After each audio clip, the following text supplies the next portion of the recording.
Whoop!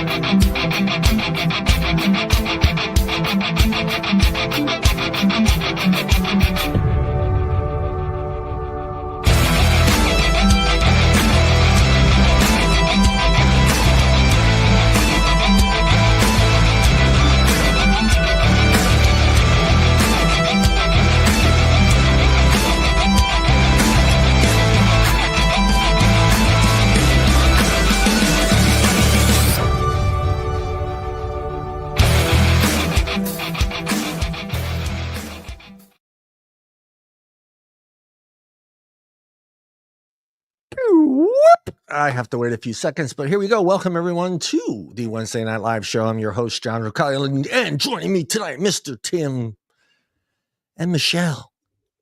Phil's on his way. I'm sure he is. Yeah, he promised. He said he was going to be here. He promised. On tonight's show, we're going to discuss Monday's oral arguments on lion vapors versus the FDA. This case took a little bit more than over an hour and a half. It was about an hour and 17 minutes, I think. It might have been a little longer. What I got as far as the recording was an hour and 17 minutes, so I'm assuming that's how long it was, but it could have been longer. Might have not. Whoever I was getting it from might not have logged in right at the specific start time. So it was an hour and 17 minutes. The case back and forth with both parties. I'm not going to pretend. Me and Michelle discussed this. I was kind of lost. I didn't know what the hell was kind of going on. But I kind of took from what I was hearing in a way, and I'm going to say it again, and I don't know if I'm going to upset the lawyers on our side or not, but I felt like we were the little kids sitting at the kids' table at Thanksgiving, and the adults were over there, and the adults again was the FDA. But we're going to figure that all out. We're going to do our best to try to figure it out. But before we get into all that, I'm going to drop down to Michelle. And Michelle's going to tell us about her exciting week in the wonderful state of Florida, sunny Florida, Tam, where peacocks, alligators, turtles, iguanas, and old people run around enjoying the sunset and sunrise. That's why iguanas are the old people. Yeah. Just kidding. They do change colors. They're chameleons. Everything's been great. It's been really warm, and then all of a sudden it turned off chilly. I think last night we got down to like 38, so that's pretty cold. But I think tonight we're going to be, I don't know what our low is, but it's going to be warmer tomorrow morning than it is tonight. Yeah. So, that's kind of a typical Florida thing. At 38, do the people of Florida go into hibernation when it hits 38 degrees? Do they disappear? Are the streets empty? Not really, but nobody has coats on. So you plan to go because why own a big coat if you don't ever use it? Literally, it just takes up more room. And here, in Florida, if you're along the beach, you don't have big rooms, you don't have a lot of storage areas, no matter where you live, So anyway, you just don't have a big coat, and you just plan your day to go running in and out of a store, and that's all you need. Yeah. If you're wearing a jacket in Florida, you're probably a tourist. You're probably visiting from somewhere else. What I want to know is when it drops to 38 degrees at night, when you decide to go take a walk around the neighborhood, do you need an iguana umbrella? Probably. Those little fuckers will drop out of the tree on you. No, but mice will, because mice like to crawl up in the palms.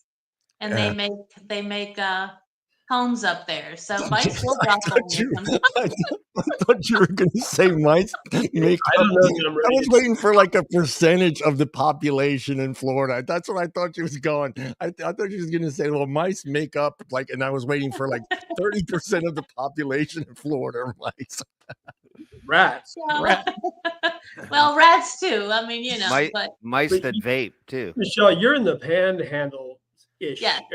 Okay. Yes. Further down Tampa and even further down, toward the Miami area. Let's just say that things get, they do. let's just say proportionally okay, so the farther you go down, the more interestingly stupid things tend to get. I'm not saying better or worse.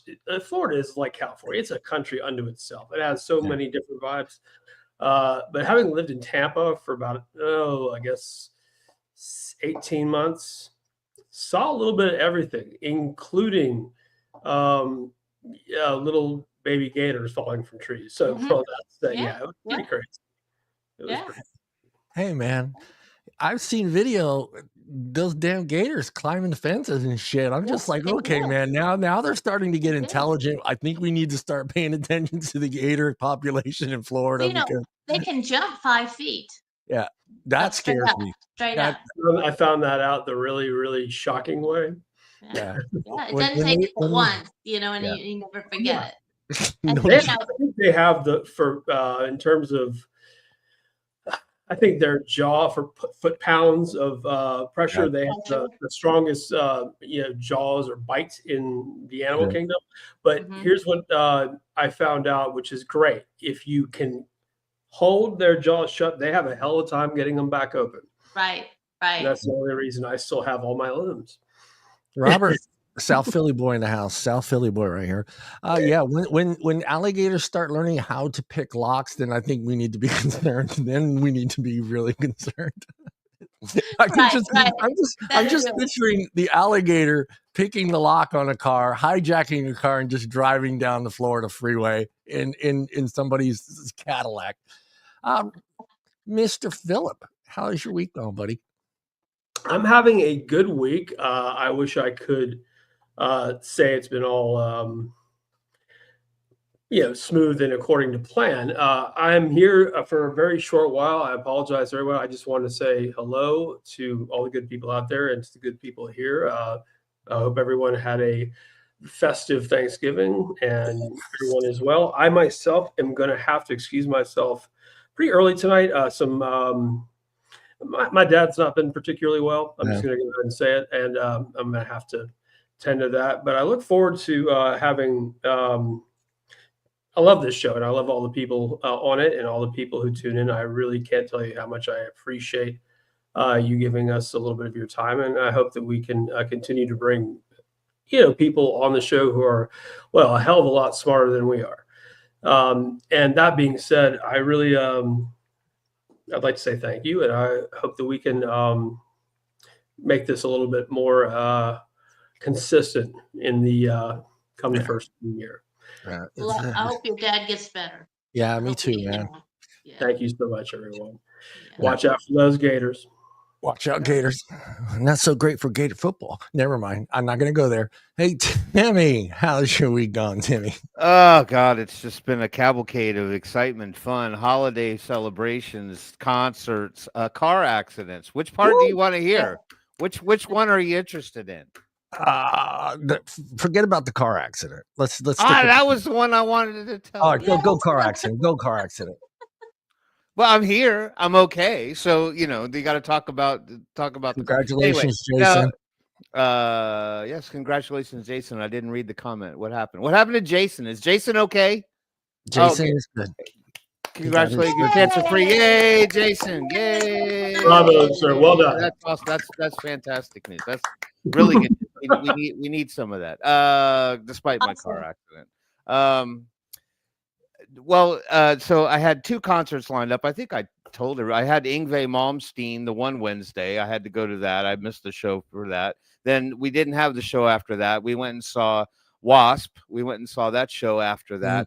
And then, we did some other stuff. I actually went to see my friends play too. But I got to mention the car accident because that was the night of the Yngwie Malmsteen concert.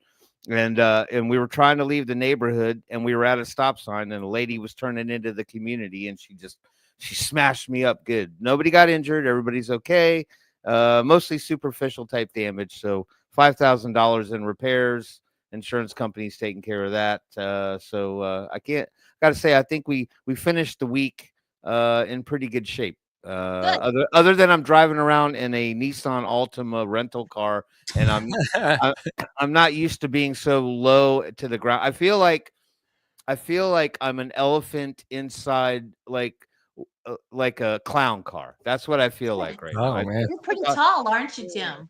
Well, I'm not. I'm only like No. 5'8", 5'8". At 56, I'm only 5'8". I used to be 5'8.5", but the cartilage shrinks as you get older. So I'm gradually shrinking. I think I'm going to be Danny DeVito in about the next 10 years. Damn. Yeah, you got a beautiful body, baby. I'll still have the hair, And but I'll look pretty much like an egg. That's it. So I need to ask one question: can Blackie Lawless still rock? he can when he sings between tracks. IV infusions. Between IV infusions, he was just kicking ass. Yeah, well, it was hard to tell, Philip. I'll be honest with you. So he admittedly states that he sings to some tracks on some of the songs, not all the songs. So my brain kicks into overdrive because now I'm not just sitting there enjoying the show. I'm paying attention to him to try to see which ones he's really singing and which ones he's just mouthing. But they put on a fantastic show. It was an amazing venue here in Atlanta called the Eastern. And I figure you got to go to these shows now because these guys are getting older. They're not going to do this forever. So take it, you take your opportunities when they come. So all's well that ends well. Yeah, good. Great weekend, Tim. Great weekend. Cheers, everyone. Much love. Oh, should I mention we had our HOA board meeting and I had to Oh yeah, you have to mention HOA stuff here on this channel. I did. Yeah, we had our annual HOA meeting, and I guess the biggest news, and none of you will be happy to hear about this. Your HOA annual dues are going up by $100. A whole $100. Whoa, a whole $100. But we're gonna turn the payment system into one big Klarna. So basically, you can make your HOA due payment in 4 payments over the course of the year. So, wow, what a lucky group of individuals that live in your area. I have a question: is the HOA fee tax deductible? No. Why wouldn't it be? It should be. Well, be. All right, we don't want to get into that. We can take it to the Supreme Court, John. I'm taking goddamn Greg. Get your briefs ready. That didn't sound good. Get your briefs ready. It's maintenance. It's not upgrades. It's maintenance. It's maintenance. All right. Yeah, that's what it boils down to. That's what I was told. Anyway, I would sell my house and get out of there. If you're making me pay $100 more, I'm selling. Try rebuilding for that, though. Yeah. Well, we're going to get into it. My weekend was fine. Everything was great. I had a wonderful Thanksgiving. I did all the cooking myself for the first time. Everything came out amazing. Yeah, it did, man. Everybody said the turkey was just, I'm going to use the word, ladies out there. It was moist. The turkey was nice and moist. It was, I did a great job. I used about 4 pounds of butter on that bird. So there you go. Yeah, Dina, what is her name? Dina, the butter queen. Who's the butter queen? Michelle.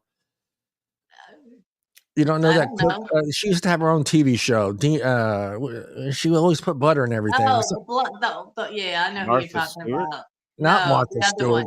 The other it's one. Dina something. Oh yeah, the one that lived in Savannah. The one that got in trouble. Yeah. She said the one that got in trouble for using the N-word. Yeah, you can't do that. It doesn't matter where you live. You can't use that word. Did you put it on the outside of the bird, or did Paula you Deen. lift up the skin and put it underneath the skin? I put it underneath the skin. I was gonna videotape it and put some porn music behind it, but I said don't ruin Thanksgiving for everyone, dude. So I didn't do it. You play it after the fact. After they've eaten it, then you play it for them. No, I lifted the skin up. I took it out I took it out of the refrigerator. It was over 20 pounds, so I put it in the refrigerator for 5 days, like it said, because of the weight. Defrosted it. Then I took it out about an hour and a half before, and then let it kind of cool down to room temperature. And then I lifted the skin. I put the butter in there. Did the whole thing on the inside: salt, pepper, sage, chives, lemons, oranges, onions, and something else. And then that was it. And then I threw it in the oven, and I put my brand new temperature meter thingy in there, and I stuck that in there. Yeah. It beeped at 165. I took it out about it and waited about, I think I waited about an hour and a half to carve it. And that's what I was told. An hour and a half. Yeah. Did you remember to take the heart and liver and all that out? Oh, yeah. I took that out right off the bat. Yeah, most people forget that. Yeah, no, I no. have I a took. I I have a didn't funny miss. story. I was watching a little kid, and he was about 10. Mama had the bird, and he was digging in the bird. And he said, Mom, he said, what sex is this bird? Is it a female or a male? And she says, I have no idea, honey. I have no Wow. idea. And he sticks his hand in, and he starts gagging, and he turns away, and he's gagging some more. And Mom's laughing by now and saying, what's wrong? And he pulls out the net, and he says, it was a boy. It's a boy. He thought the Because neck it was was the the neck. yeah. uh, yeah, pretty nasty. Yeah. Yeah, so it was a good Thanksgiving. I did it with some friends of mine and some family, and it was my first time doing it. So I'm hoping my uncle up in heaven was proud of what I accomplished that day. I worked all night. I got home at 5:30 in the morning, and I started from 5:30 to about 7:30 p.m. And Bob, my buddy Bob, and my cousin Joe were there watching the football game. And they all, both of them looked at each other and said, yeah, we're going to take off at halftime. I go, if you guys leave, I'm passing out.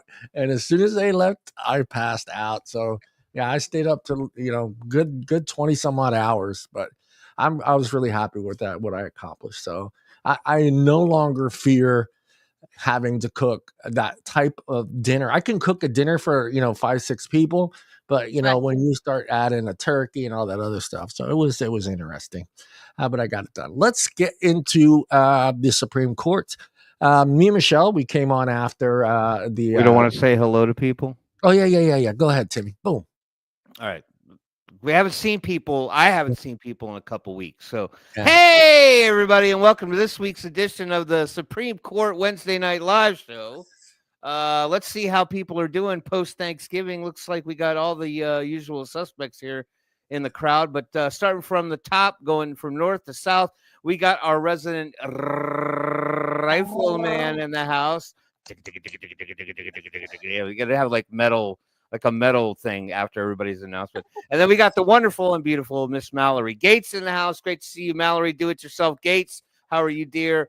Who else we got? I know we got more. We got Michael. No, he doesn't roll his R's. Michael Redfern. Good to see you, Michael Redfern. How are you? Mr. Daniel Williamson. I like how your name carries out. It doesn't finish at Williams. I like the little extra on the end. Williamson. It just sounds so much more regal. Hello, how are you, Mr. Williamson? Good to see you here on the show. We got the resident pirate, the doggone good old nature, James R. in the house. A pirate. Mr. R, good to see you, James. How are you? Jason Vapes, great to see you, Jason. So excited for you. Great news. Love good news on a return like that. Who else we got in here? We got Robert Lawyer in here. Robert Lawyer, not spelled Lawyer. It's lawyer, Loyer. I hope I'm reading that right. Hold on. He's from Philly. All right, cool. Well, I originally grew up in the DC area, Robert. So I grew up a Redskins fan. So we can still be friends, though. That's right. Don't worry. My team has sucked for years. Hey, Tim. Good news coming from the Washington Commanders. Look like I hear they might be changing the name back, or at least bringing the emblem back. So I think that's a nice thing for the local DC crowd. But good to see you, Robert. How are you, sir? Good to see you here. We got Neil Pitts in the house. Neil Pitts, how are you, sir? Welcome to the show. Good to see you. Who else we got in here? I'm scrolling as fast as my 56-year-old knuckle will take me. Hold on one second. We got Don Shirako Ayako in the house. And to answer your other question, Don, yes, WASP is still in rotation. They primarily lived out most of their couple decades over in Europe. They wouldn't play the U.S., but they've been here a couple times in the last few years, so it's good to see them still here in the U.S. and get to see them before they call it quits, if and when that time comes, and it will come. Who else? We got Stu repping here. Who you repping, Stu? I'm joking. Hey, good to see you, Stu. How are you, sir? Happy Wednesday to you. Who else we got in here? I got all these wonderful people in here. I got more names. We got Tho in the house. Tho from Berlin, Germany. Good to see you, Tho. How are you, sir? Welcome back to the show. We got Steve, Emoji King Tottenham. How are you, Steve? Good to see you, sir. How are you? Yes. So did I miss anybody? Hold on. I'm just checking. We got Peggy at E6 Source in the house. Good to see you, Peggy. How are you? Thank you for coming back to the show. I know Wednesdays are tough for everybody. It's hump day. Most people are like either on the upswing or on the downswing. So welcome back to the show, Peggy. And that's it. Old Knuckles Peggy. I mean, that's your new nickname, Peggy. Old Knuckles. Well, no, because that I'm just looking down here and I'm like, she was, she was.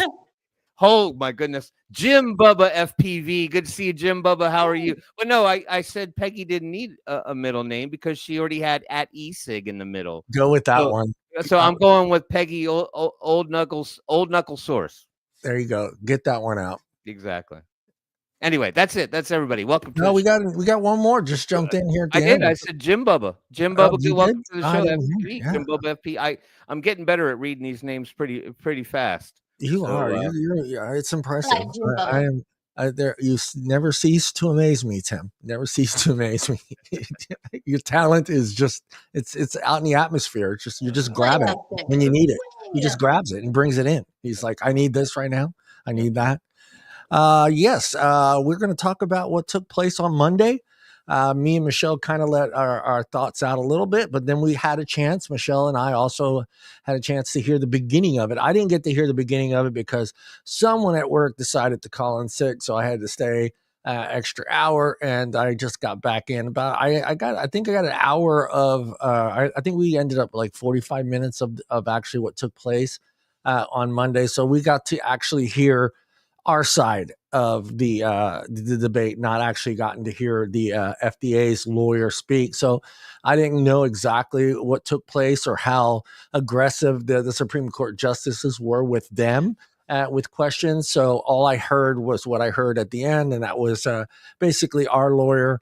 And what I took from it, it just, again, I'm not trying to point fingers. I'm not, like me and Michelle said, and Tim as well. Tim, we're not lawyers. We're not lawyers, so we don't know how or what. We didn't see a face. So, am I right, guys? Though, seeing it, when you're in a position like that and you're listening to an audience over the radio and not being able to see the faces and the expressions, and if you're not someone that is educated in the law, being able to see those faces and their expressions on their faces kind of helps you get a sense of where it's going, and you don't get that with what the Supreme Court does. It's just an audio feed that you have to listen to. And if you're someone like myself, that's not, I'm not a lawyer. I don't understand half the terms that were used. So I couldn't really judge where it was going. So, but my sense was I felt automatically like this wasn't going well for us. It didn't sound like the justices were buying what we were trying to sell. Did you get that sense as well, Tim, when you listened to the back and forth from the Supreme Court justice with our lawyer? I heard some. Well, okay, so all things considered, I believe I also may have missed some of the beginning of the broadcast. I did come in when the FDA lawyer was up, and they were grilling him pretty hard. And I think they had some very valid questions. But did I genuinely feel as though they weren't buying what we were selling? I did get a little bit of that, kind of in the arguments for the other side arguing, the White Lion side arguing, and I felt like you said, it was a little bit of the children thing. Like it was almost like, oh come on, you knew you had a book report due. Why didn't you read the book? Yeah. You can't just read 3 pages and then and put in your paper and expect to get an A+ on it. You kind of need to read the whole thing. But I do think that that despite that, I think the White Lion lawyer was making some very valid arguments to the point that he was really sort of arguing the point of about shifting the goalposts, and then not being explicitly clear on exactly the parameters around what needed to be submitted. But I also did, after he kind of made his point, then I kind of got the feeling from some of the judges it was like your mom talking to you when you got a bad grade on a book. Thank you. You perfectly explained by Mr. Tim. Michelle? We just have to remember that there's 9 total. All we need is 5 to win. Yeah. And some of these points have probably already been discussed. I mean, meaning that the Chevron case really wasn't brought up. Now, when I re-listened to it, I did hear a mention of Chevron, but that's all it was. Yeah. And the reason being, I believe, was that case is already over and done with. They all agree on that.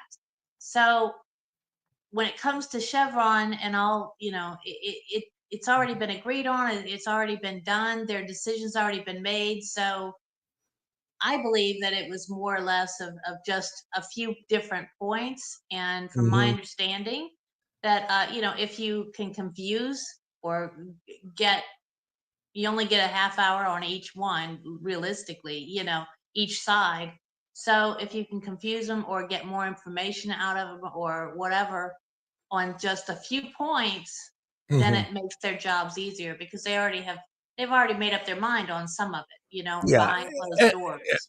Yeah, and Michael, I understand what you're saying, but this is to me, this is the Super Bowl, man. This is it. You don't get a second shot at this. It's not like we're going to come back tomorrow. So preparation is key here. You know what you're going up against. You're going up against 9 of the most important people in the vaping that are going to decide a very key thing in our industry. And to me, being prepared for those types of questions are going to be crucial. And one of the questions I felt that that I came in on right at the beginning was the fact that I think it was I can't remember which one it was. It was the female judge, Keelan, I think, or what was her name? I think it was her. And she basically said that the statute was already set there by the FDA on the fact that the importance of this whole thing was based on the youth vaping and how it would affect youth vaping and how does vaping help the smoker quit smoking. And for me, hearing that, it kind of scared me because it was basically stating something that I thought we understood. Didn't you guys, that this was the importance of this whole thing in the very beginning, back to 2012? It was showing that these flavors do not draw kids in, or these flavors do help people quit smoking and why they're needed. And just to assume that was not an important part of this whole thing kind of made me feel like, well, guys, come on. That is their whole fight. And for him not to have an answer and trying to go back and forth with her, she didn't want to have it. She let him know right off the bat, that wasn't going to fly with her. And so that kind of scared me. And that's how I came in. I came in on that keynote, and I'm like, oh, this doesn't sound good. And she kept pointing out the fact that they didn't have to write that down on these MDOs, what they needed to have done to apply for these MDOs. It should have been the key issue the whole time, was show us this day. And so that kind of, and I get, they tried to play it their way. Before Tim jumps into this article, I want to play something here real quick, guys. So give me a second here. I make sure I pick the right one, because Johnny makes mistakes. No matter what, John always makes a mistake, dude. That should be your new mafia gangster name. Hey, Johnny makes mistakes. Johnny mistakes. Hey, Johnny mistakes. Yeah. Let me know, guys. Tim, I love you, Tim, man. Johnny mistakes. Johnny makes mistakes. Tim's that guy at the beginning of mugshot now. Tim's that guy at the beginning of the Goodfellas that's describing all the mafia guys' names. Please let me know if you're not hearing this or it's not coming in very clear. I tried to amplify the sound, so I'm going to play this clip. And I do need to hit that. They say when they're considering the question of evaluating the role of flavors with respect to population health incomes, this is their application. Relevant questions include. Timeout. This is the FDA's lawyer. This is the part of the case I didn't get right at the very, very beginning, guys. the impact of flavors on adult smokers who transition or not to e-cigarettes. That's at page 355 of the joint appendix for Triton's application. The same thing is on page 448 for Vaptasia's application. So they were trying to make this argument, and they said that the research is in its infancy, but their own review of the scientific literature said that no conclusions can be drawn about the association of e-cigarette flavors and smoking cessation. And so the data just weren't there when they were filing their application in 2020. Do you recognize an obligation to tell people what they have to do to comply with your regulation, or do you think it's simply an obligation not to mislead? Well, we think that in this context, the statute gave them the basic calculus that FDA was going to apply. FDA did give guidance saying that this is the way we're thinking about this right now. That was non-binding guidance. We acknowledge that we can't mislead them about that. I don't think they were misled at all. And that we can't mislead them. We can't change our approach without acknowledging that we're changing our approach and considering potential reliance interests that any applicants might have had in reliance on things that we previously said. So you do have to give them notice about how to comply. No, we think that we could have given no guidance, and FDA would have been applying the statutory criteria here, which has both halves of the calculus that I already said. It specifically says that they have the burden of proof, that they need to supply the evidence. It says that they have to supply evidence about whether their tobacco product, this is a quote, presents less risk than other tobacco products. That's at subsection B1A on page 5A of our appendix. They're supposed to be providing scientific data. The statute requires that. It says there should be well-controlled studies unless the FDA decides that other scientific evidence is actually sufficient in order to prove their case. The FDA's guidance was consistent with all of that. And the only thing that the Fifth Circuit said is that they thought that FDA had said that they needed a particular type of study. And we think that that's clearly not true at the time FDA was making its decisions. It hadn't changed what types of studies needed to be used to prove up the things that the statute required them to prove. Throughout, they said, you need good evidence. That's what the statute requires. Randomized controlled trials and longitudinal cohort studies would be good, but we don't necessarily think you have to have those, but you still have to have good evidence. That was true throughout. That's true on the statute. That's where I came in this morning when I started listening to that, and I'm just like asking myself, what happened here? What's going on here?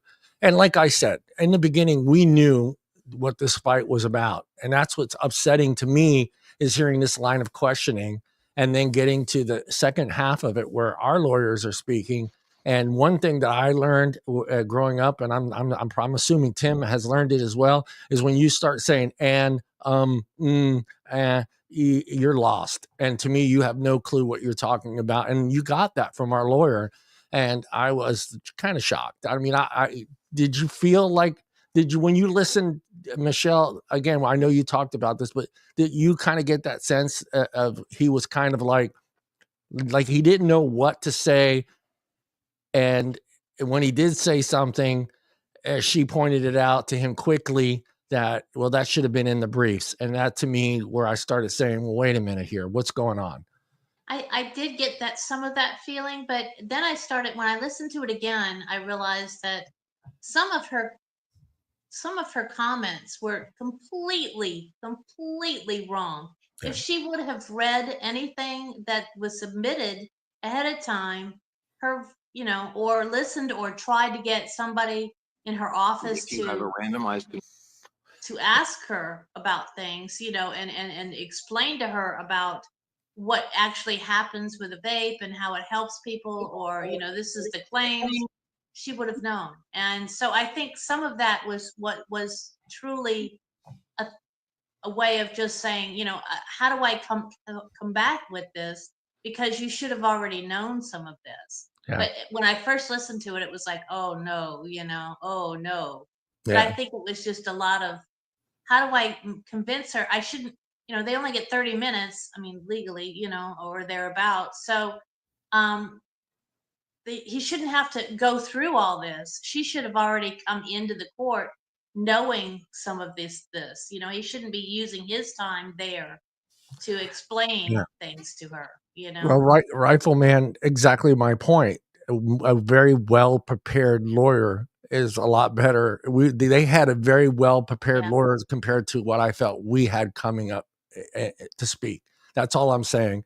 And again, I'm not a lawyer. I don't understand the language that's being thrown back and forth.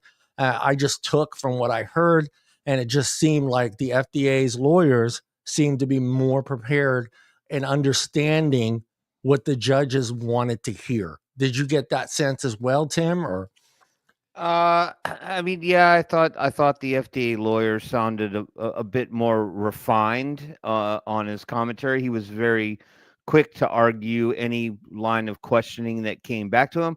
But I also did kind of get from some of the judges, they did stop him and question him a lot on exactly the details around what additional evidence, because if I remember correctly, they basically talked about how they said they could provide this kind of study or this kind of study, but they didn't necessarily need those kinds of studies, that some other kind of comparable evidence would suffice. But again, I think the argument was they didn't say what that other type of evidence needed to be in order to qualify it. So you can argue on the merit, right? I mean, you could sit there and say, okay, well, you told us we don't really need this and we don't really need that. That may be your preference, what you would like to get.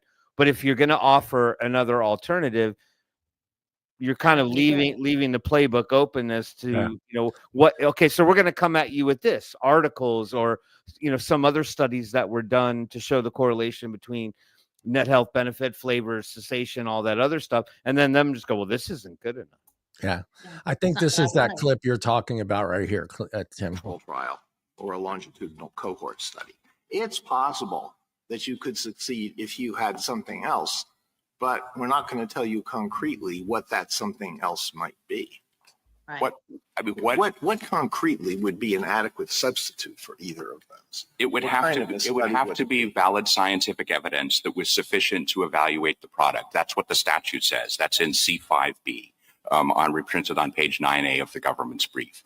And so it needs to be scientific evidence. It didn't have to necessarily be about this particular product. There could be sufficient evidence about other products, and then an explanation about why your product is sufficiently similar to the product at issue in order to say that we should be able to claim the same benefits that are over there. The FDA talked about bridging studies, things like that could have been out there. They didn't have that sort of evidence. Instead, they have inconclusive evidence about whether adults really need flavors to switch. And that's where they failed on that part of the statutory calculus. Annan, can I ask you a question about fair notice? Sure. So you say that it shouldn't apply here because this was the denial of an application. It was not a punishment. So there's this line of DC Circuit cases about airwaves. Could you distinguish those for me? Would we need to worry about those? Well, I think what we're saying is that the due process doctrine that the other side is drawing upon, we think is inapplicable here. We think that there is fair notice that needs to be required in terms of what arbitrary and capriciousness review requires. FDA can't mislead people. It can't change its position without explaining that it's changing its position. But we're saying that in this context, they already knew enough from the way the statute is constructed that they didn't need any additional guidance from the agency in order to know what they should try to prove. Are those DC Circuit cases right or wrong? Do you read them as applying some sort of additional fair notice standard apart from arbitrary and capriciousness is what I thought. I'm not sure whether it's additional for what the APA requires in arbitrary and capricious. So I think that what we're saying in the DC Circuit case that decided this case, this issue, said that the point is that they weren't misled about what they needed to show. And so we think that it is clear that they knew enough in order to make their application. And that's why they were barking up the right tree. They were trying to make exactly the comparison that that FDA at the end of the process said that they had failed to make. They just didn't have they didn't have sufficient scientific evidence on that score. Mr. Gannon, if I might just follow up on that for a moment. Your brief says that the due process clause doesn't apply here, and that there's no constitutional right to fair notice. And that surprised me a little bit. Imagine I'm a restaurant owner and I've been operating for some time. This right here, this section of audio right here is a perfect example of a good lawyer, and the quickness to respond and the quickness to understand what the lawyer is saying and how he needs to phrase his next sentence to where he's going to sound like he's right. I'm not a lawyer, but I'm just the sense of the class of lawyer that they had compared to what we had didn't seem.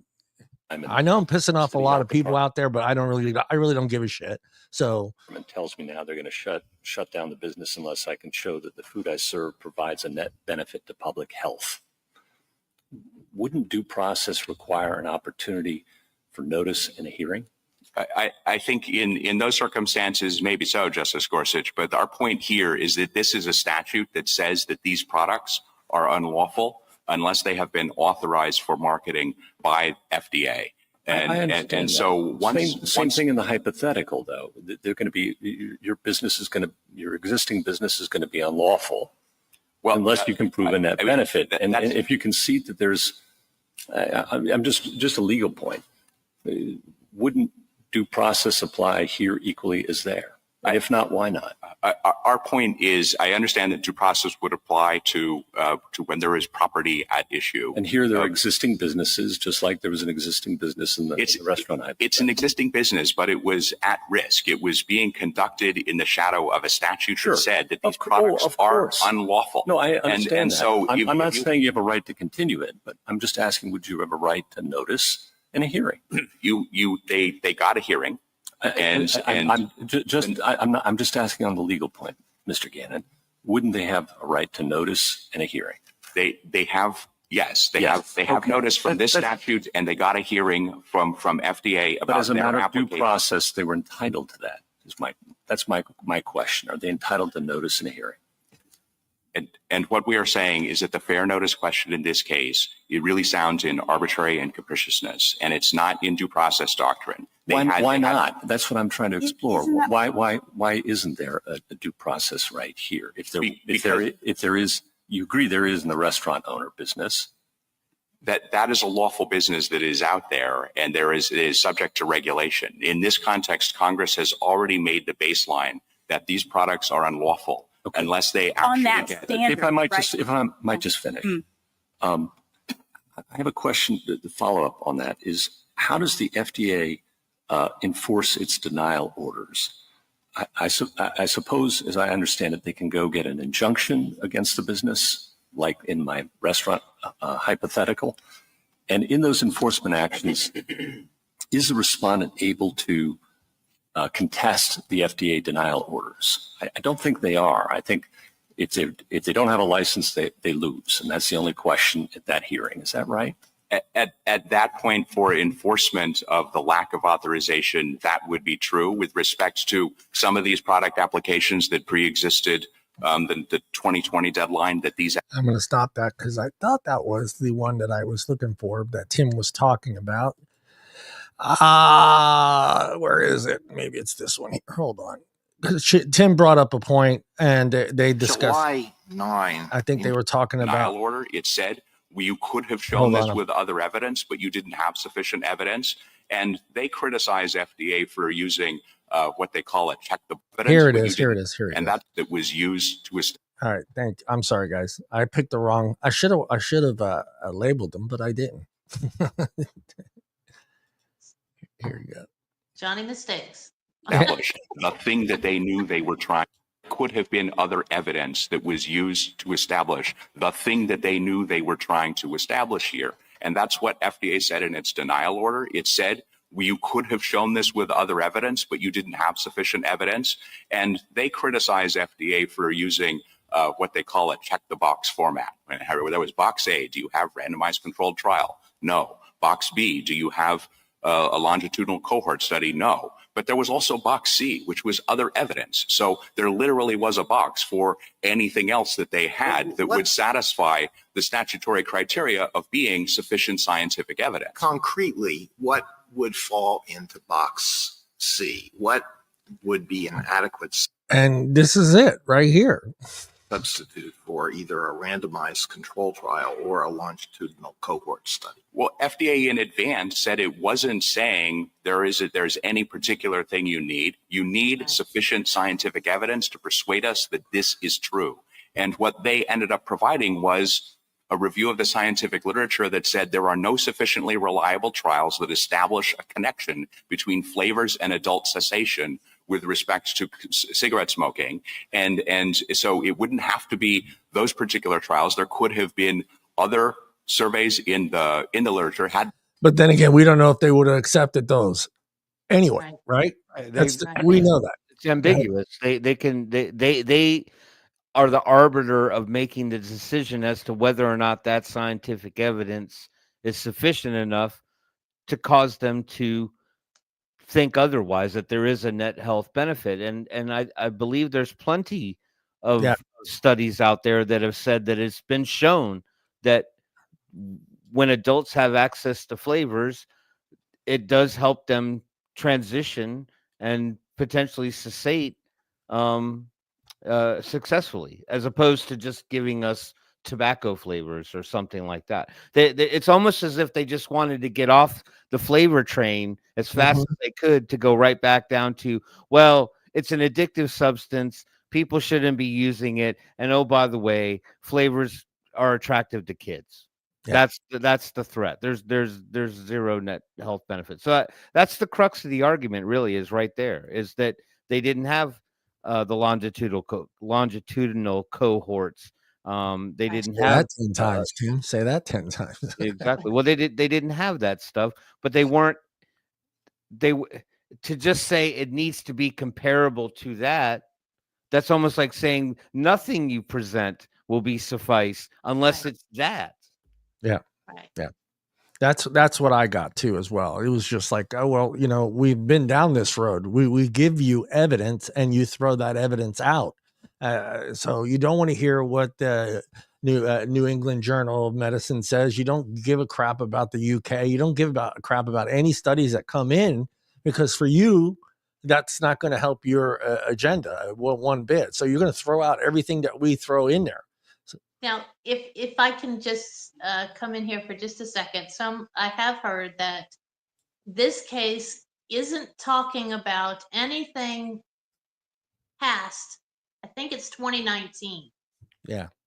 They can't bring up anything, any studies or any of that into this case. So it's all based on what we had back then. Now, in the last few years, we all know that we've had a ton of new evidence that's popped up, but they couldn't bring it up.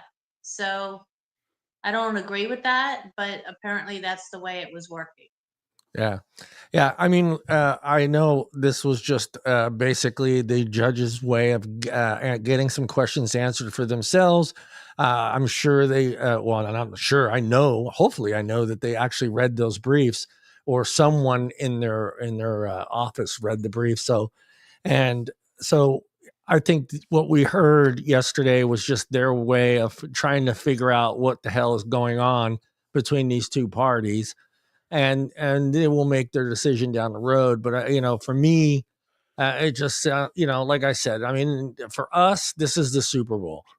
That's it. There's no game tomorrow. We're packing the locker rooms up. Everyone's going home to their family and friends.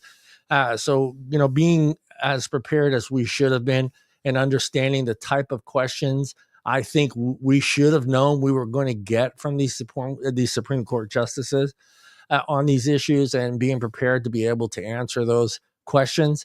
I know you can't assume what they're going to say, but in this case, I think you can assume what their type of questions they're going to ask you, because everything is based on youth vaping and the addiction to youth vaping and flavors. So, I mean, you don't have this broad what's the word I'm looking for, Timmy? Okay, throw it at me. This broad whatever. I'm just gonna skip it of stuff that you have to talk about. You know what's going to be discussed on Monday. I just felt like there was just a little shock and awe on our side of the type of questions that we've gotten from them. But Tim's going to read an article, and that article has a few of the questions that each one of the judges had thrown out. And I'm not sure to which lawyer at the time, but we'll figure that out when we get through the article, right, Timmy? Oh, right. But to Stu's question is vaping is doomed or not doomed? I don't know. I think we have to be objective as to what the decisions will be. Right. It could very well be that we have the objective judges on our side, and we have to listen to the ones that were questioning the merit of the case, and in that the kid element aside, right? So you have two things at play. You have the net health benefit, but you got the shifting of the goalpost. And I think my hope in this relies on the judges looking at this going, well, you're setting forth statutes that say you need to present these kinds of things. If you're not clear on exactly what that needs to be, whether it be the first two options or the third, all three need to be explicitly clear on to what those alternatives are. If you're going to tell me there's an alternative, then you need to be clear on exactly what that alternative needed to be specifically. Yeah. And then, but to Michelle's point, if you have limited evidence to draw on at that point, you can't go beyond that timeline, that 2019 timestamp, that's difficult. You can't share anything other than what was in the briefs to begin with. So when those briefs are written, that's pretty much what you have to stick to. And we got a sense of that at the end, Michelle and I, when he tried to go outside that brief, and he was shut down immediately. I have a second argument to this, and she's like, "Is in the brief?" And he goes, "No, it's not." Then all I heard next was, "This case has been heard," and the gavel, boom, that was it. So they, whatever was written in those briefs could be the only thing that could be talked about. Well, didn't Kavanaugh bring up the aspect, though, to Peggy's point here? I do believe that they said that, if they had received the MDOs at that time, rather than fight the MDO, that they could have reapplied and submitted a new PMTA. Now, the issue that you have there, and Timmy just locked up and froze, and good for him, because he froze again in a perfect way. I hate people that freeze on my shows, and I'm the only one that freezes like an idiot. But Tim just perfectly into the mic, hair still perfect, eyes shut, just looking as good as he could look. Yeah, I hate you, Tim. The team will try to figure out what he goes back on. But again, like me and Michelle talked about at the end of the show on Monday, a lot of changes is happening. And I think that even the Supreme Court realized there's administration change. There's going to be a new FDA director. There's going to be a new CDC director. There's a lot of new health administrator. So there's a lot of changes that are going to happen here within the next, less than 40 days, correct? And then the process of actually having these Trump picks actually nominated into these positions. So it's going to be a few months down the road before we finally see what we have to work with when it comes to those very important positions that are either going to help us or not help us, whether in the FDA or CDC, and as far as the health whatever czar, when I call him a czar, health czar, FDA. So for me, like I was telling Michelle, I think they're taking that into consideration as well. So I think we're not going to really. I would be really shocked and surprised if they actually come up with a decision before that even takes place. I don't feel like that's possible. I don't feel like that is something that the Supreme Court itself, justices, wants to do to a administration that is on their way out the door. They have enough problems to deal with on their way out. They all know they're going to lose their jobs, and I feel that they're hopefully that's what they're considering is like, let's hold up, let's wait to see who gets put into this administration, who's going to be the FDA director, who's going to be in charge of tobacco, who's going to be in charge of the CDC, and then let's put that on them. I'm sorry, tobacco may even be taken away from them. Yeah, exactly. Let's keep that. They don't even know that tobacco will remain in the FDA. Yeah.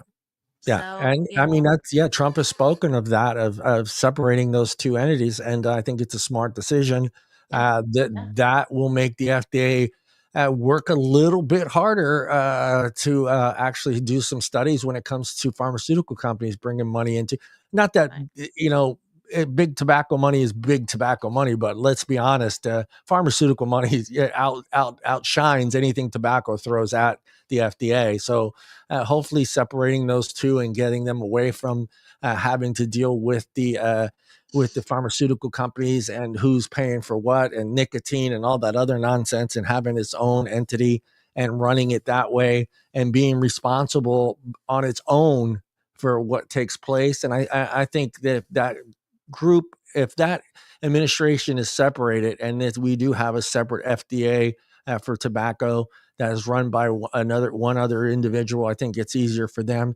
We won't run into these kind of issues where we feel like things are being changed at the last minute. But again, I think, like I said, I think it's going to be some time. They may already have a decision and just holding on to it. I think, I mean, would you want to take a decision and throw it at the laps of an administration that is on their way out the door?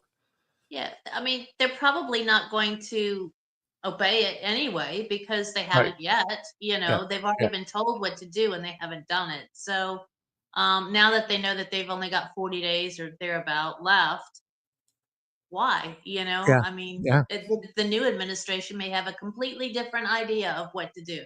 Yeah, and I don't want to be sound like one of those conspiracy nuts, but who's to say if they were to push this through now, that Biden doesn't try to throw in some last minute fucking thing to make it difficult for us to move forward.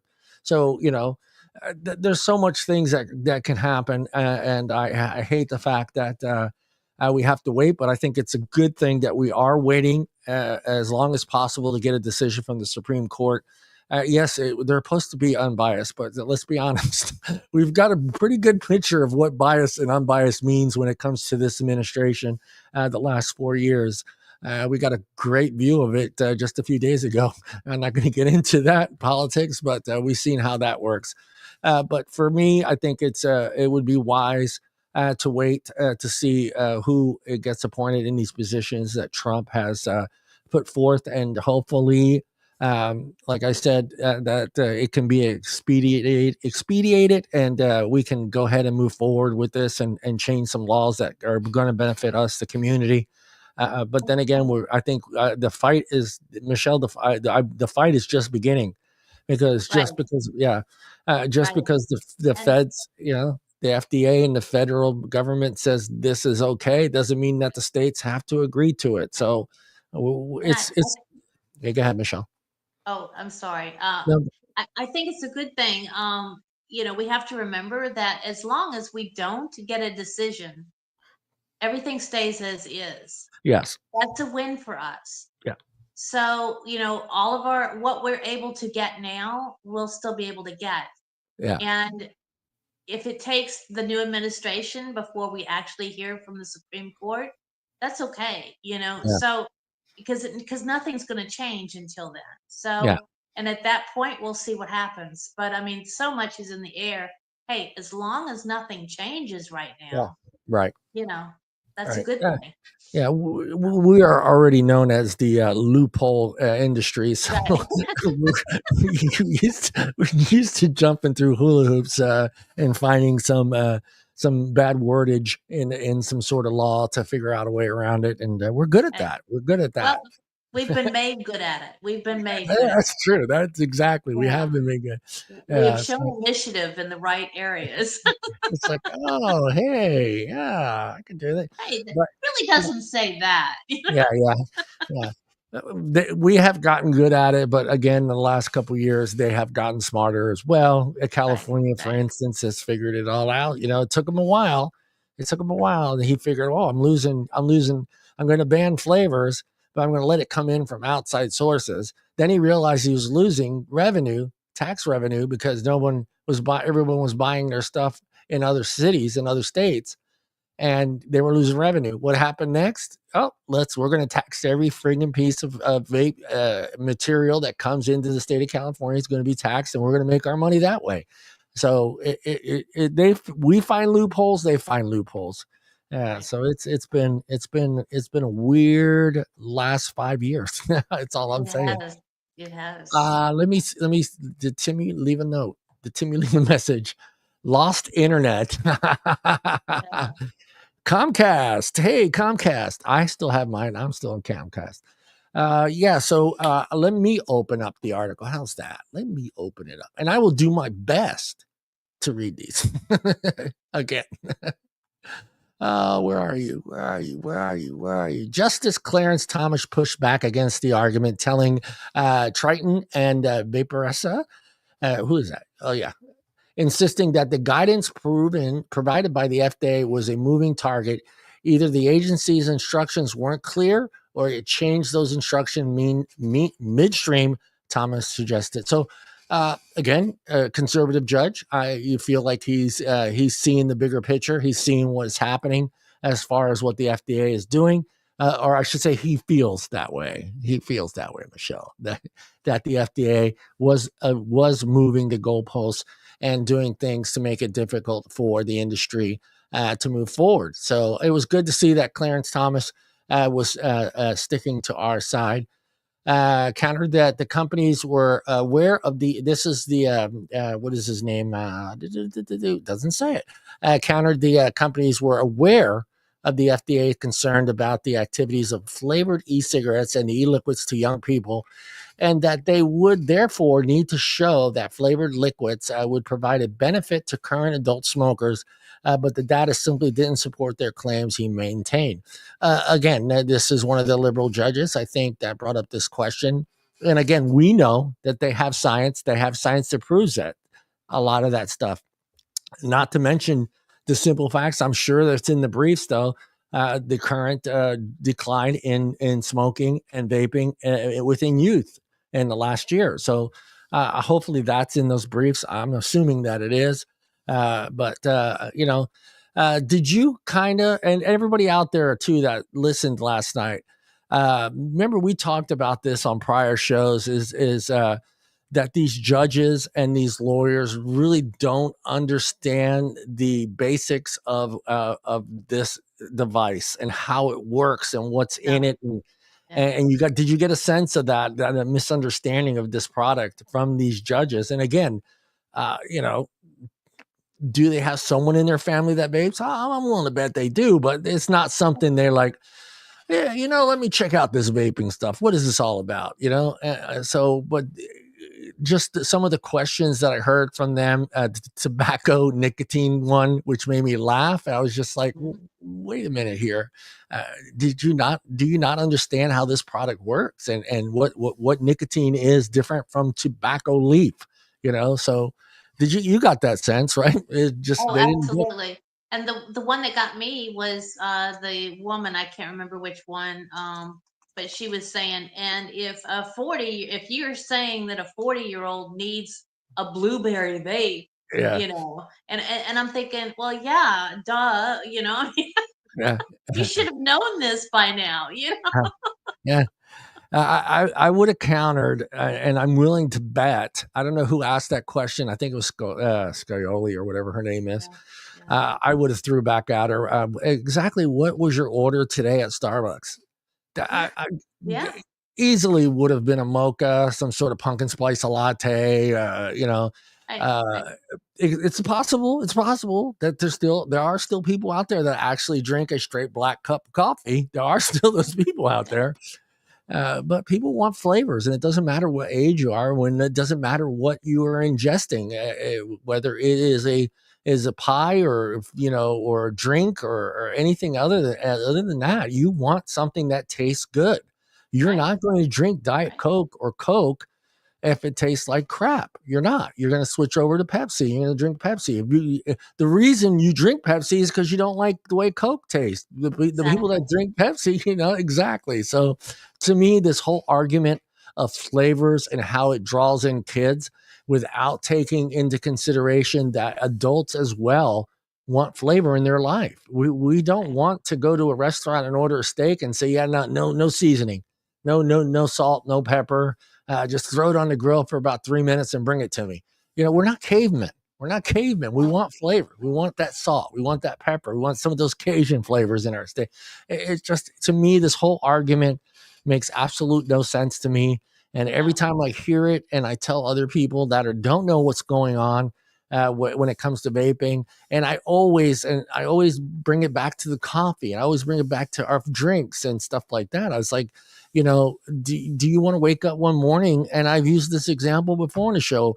What's to say that one day some congressman comes in and says, you know what? I saw my son's credit card or ATM statement. He is spending $500 a month at Starbucks buying these sweet drinks. We're going after Starbucks and we're going to stop. We're going to take it away because this is pushing in kids, to drink coffee. Who's to say that's not next? I mean, that's how I look at it. Forget about what vaping is. Forget about what the adults and the kids. This is just a choice.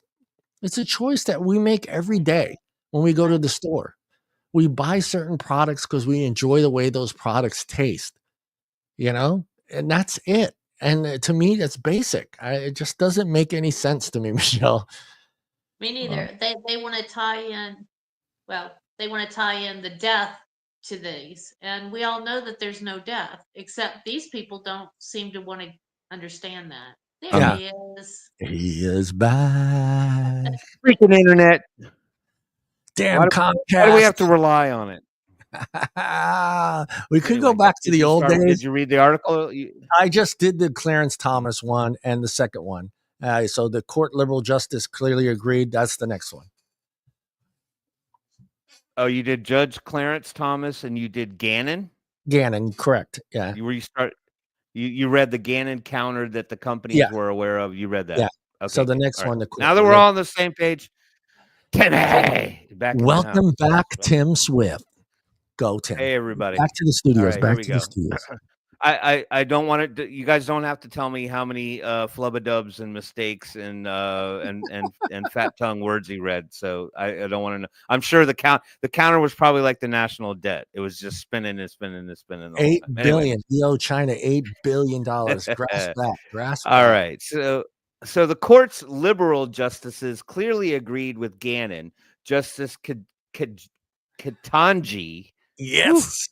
Isn't that a movie? I'm joking. That's not. It's not a movie. Ketanji Brown Jackson. I know where you were going with that. Jumanji. Yeah, I know. Jumanji. Yeah. Ketanji Brown Jackson pointed to what she characterized as announcements by the FDA made before Triton and Vaptasia submitted their applications about the significance of flavors. Justice Elena Kagan echoed Jackson's point in even more detail. I guess I'm not really seeing what the surprise is here, she said to Eric Heyer, who represented the vaping companies. The company's applications show that they were aware of the FDA's concerns about flavored e-cigarettes and e-liquids, and the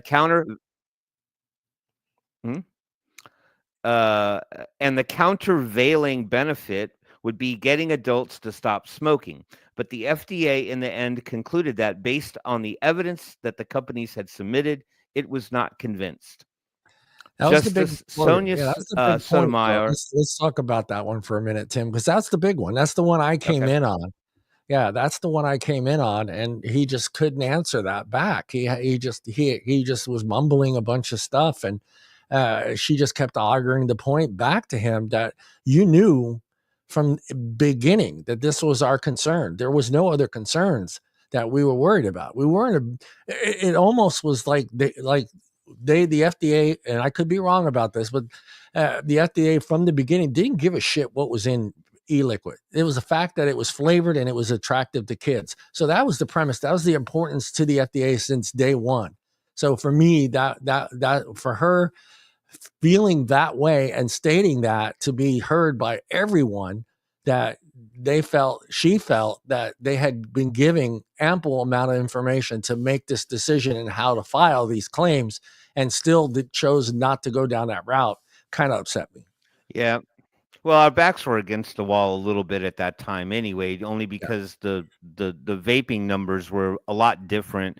Yeah. If in fact the merit of the case is only viewed up until 2019 when the PMTAs were submitted, meaning that the numbers around youth vaping were far different then than they are now. And but what I did hear the FDA lawyer bring up, and he was allowed to carry his evidence beyond 2019, where he called in the National Youth Tobacco Survey numbers from 2020, which was were different. He even made the claim, that 7% of youth are still vaping, and again, to me, this is an unfortunate point. I wish you could argue also on those particular numbers, and that Eric Heyer could have come back and said, yes, but you have to consider the way the numbers are tallied and calculated. And those numbers, that doesn't indicate kids who vape every day, all day, on both sides of the vaping coin. They're not disposables. They're not open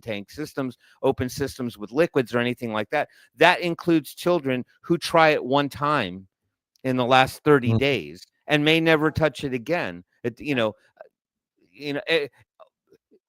Everybody's curious. So at any rate, I just think it's a little unfair that they're held, to a particular standard, and that a higher couldn't come out and say, well, but their evidence has since come out to state differently, that that flavors are beneficial to adults.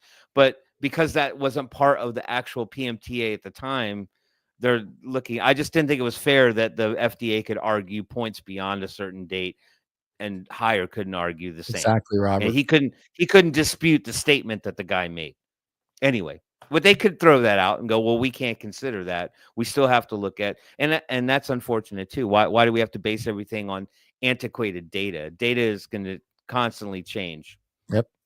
So maybe just go ahead. No, go ahead. I was going to say maybe, just maybe, they'll be a little bit more open-ended about this, and they will look at the ruling as it was in the PMTAs at the time and say, well, maybe it was such a case at that time, but I think now that we've reached 2024 going into 2025, I still think that these PMTAs still are open to judgment at that time. Why can't we have a re-review of the evidence at this time now that there's more information available? Anyway, sorry to interrupt. So no, you're fine.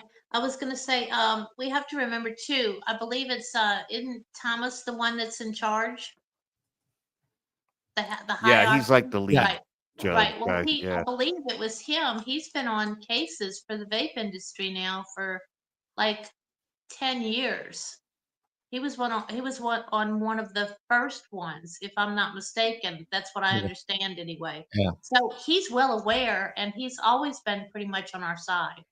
And from my understanding, he doesn't say anything at most of these that come through his court. So for him to take the lead and be the first one out of the door to make his point, at the very beginning of it all, that says a lot to me. And the other judges will follow him to a degree in what he wants to happen, to a degree anyway. But he jumped right in there first off and said, that, well, I don't know exactly what he said, but you could tell that he was making his point, Yeah. So I think that's important to remember as well. He's been with the vape industry for a long time. He's seen it, he's judged on it, and it's come away, better than we thought. So anyway, go ahead. Okay. Where was I? We were still with Elena Kagan. So I'll read the last sentence again. It said the company's applications show that they were aware of the FDA's concerns about flavored e-cigarettes and e-liquids, and the countervailing benefit would be getting adults to stop smoking. But the FDA in the end concluded that based on the evidence that the companies had submitted, it was not convinced. So Justice Sonia Sotomayor also agreed. The FDA did not indicate, she told Heyer, that a particular kind of study was required. Instead, she continued, it said only that it would be helpful to have if the companies provide other evidence and it determined that the evidence that they did provide wasn't sufficient. I'm still at a loss as to how that's a change in position, she said. Justice Brett Kavanaugh at times also appeared sympathetic to the agency. If the FDA says that the evidence doesn't outweigh the harm to young people, he observed to Heyer, that's kind of the end of it, isn't it? The companies may disagree with Congress's decision in the Family Smoking Prevention and Tobacco Control Act to give the FDA discretion to make these kinds of determinations, and they may disagree with how the FDA balanced the risks and benefits in this case, he said. But where is the legal error? Heyer told Kavanaugh that the error was the FDA's change in position. When the FDA changes its position, as it did in this case, Heyer argued, it needs to be acknowledged that change and give applicants like Triton and Vaptasia a chance to conduct the studies that it now says are required.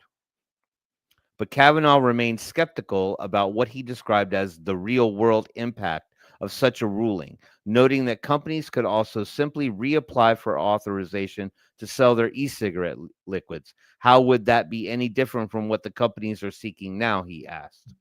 Yeah.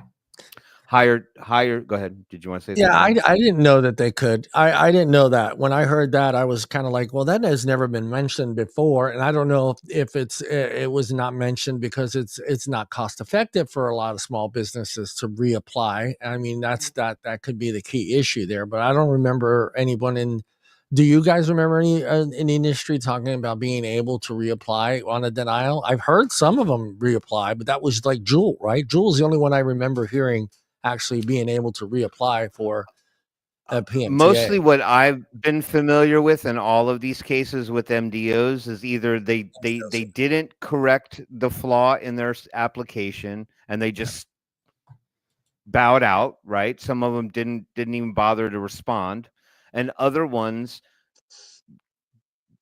either went for injunctions or stays to argue the MDO. I never really heard about people going back and starting from the beginning again and resubmitting their PMTA, reapply. I never heard any, and I would say that they probably looked at the monetary decisions around that. Right. Yeah. And I'm just simply thinking that, these smaller e-liquid companies, not juggernauts in their own right, are like going, we already, Yeah. threw the socks in the fire on the first one. We just don't have anything else to back it up. We're going to go under if we have to submit again. So let's take our chances, correct whatever the flaw was, and hope or pay a lawyer to go ahead and try to get a stay on the ruling. Yeah, I'm with you.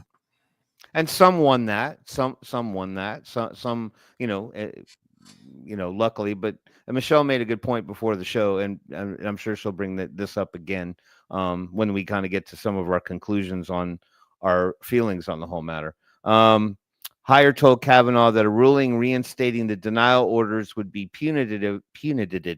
That's like too many I's and T's there.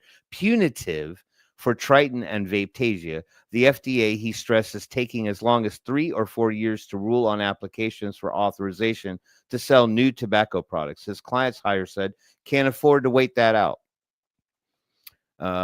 Justice Samuel Alito was more open to the company's arguments. He pressed Gannon on the kind of evidence that, in the FDA's view, the companies could have offered. When Gannon explained that the companies needed to provide sufficient scientific evidence to show that flavored e-cigarettes will lead to reduced use of conventional cigarettes by current adult smokers, Alito summarized his view of the FDA's position. You may succeed if you have two specific kinds of scientific studies. It's possible that you may succeed with something else, but we're not going to tell you what that would be. And that's the thing that stuck out to me the most, is I feel that the guideline needs to be explicitly clear, not just open to interpretation, because my belief in the evidence is sufficient enough, whereas you can be objective and say that it's not. And so you need to tell me what checks your boxes and what doesn't check your boxes. Yeah. Up front first. Up front, up front, please. Not later. Yeah. If you don't mind. Not after the fact. If you don't mind. Gannon also urged the justices to reverse the Fifth Court's ruling that the FDA should have considered the company's marketing plans, which outlined restrictions that would have moderated the risks from e-cigarette products, such as verifying the age of purchasers through online sales, which I feel like we've had that forever. Yeah. I mean, I literally have to do it every time I want to buy something. Pretty much. Yeah. Even if the FDA made a mistake, Gannon told the justices that error was harmless because the agency has already concluded that the marketing restrictions wouldn't have made any difference in keeping these products out of the hands of minors. Sending the case back to the FDA for it to reconsider the same issue, Gannon said, would not accomplish anything because the FDA has already revealed what it would have done here. Yeah. Cool. So what you're saying is that no amount of marketing possible, even if we you just put 70-year-old faces on the marketing and said this stuff is only for old people, you kids don't touch it, it's not meant for you, it wouldn't have made a difference. This is what they're trying to say. Doesn't matter how you would have marketed it, it wouldn't have made a difference. We don't want it. Oh, I don't know, Peggy, if that's true. That should have been brought up when that question was asked by the judge, that they were able to reapply. I don't know if that's true. If you reapplied, you can't stay in the market. Now that could be a big reason why a lot of the manufacturers didn't reapply, because they want to stay in the market. So yeah, I don't know. I'd have to look into that. But I'm sure you know better than we do. You are the market. Well, like it was stated before, that that a lot of them didn't do it because the fact that it's taking them 3 to 4 years to review each application, right. And if they can't stay on the market in those 3 to 4 year time period, then what the heck are they doing? They're just, I mean, they can't sell anything, they can't do anything, they're not making any money, so why would they just want to continue to bleed? I think Hire did actually say something to that effect. Maybe in his last 4 minutes or something like that of his argument. I believe he did say that. Yeah. Why would they? Because they've already spent all this money and they don't have, I could be wrong, but I believe I remember him saying something to that effect. And then it would take 4 years to review something that they said they would do in 180 days. Yeah. So they wouldn't be around. Justice Neil Gorsuch appeared to agree, suggesting to Hire that it was pretty obvious what will happen on remand with regard to the marketing plans. But other justices were not necessarily convinced. Chief Justice John Roberts observed that the court's usual practice when the agency makes a mistake is to send the case back so the agency can deal with it. Justice Amy Coney Barrett asked Gannon whether, even if the justices had a pretty high degree of confidence that agency would decide the marketing question the same way, the court's cases might nonetheless require it to send the case back to the FDA. Okay. Gannon's response that it would not impose a big burden for the FDA to review Triton and paper as to applications again, prompted Bennett to observe that the harmless error question. Where did I drop out? At what point? I can reread the whole thing if you'd like. Yeah, reread it again.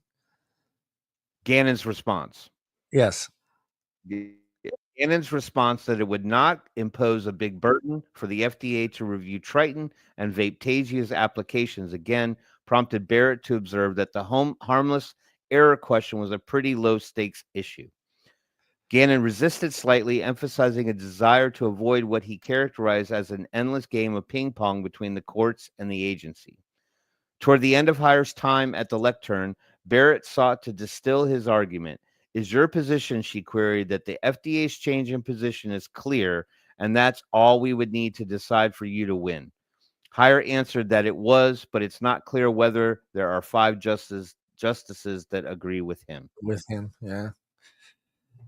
Well, I don't know. Like I said, yeah.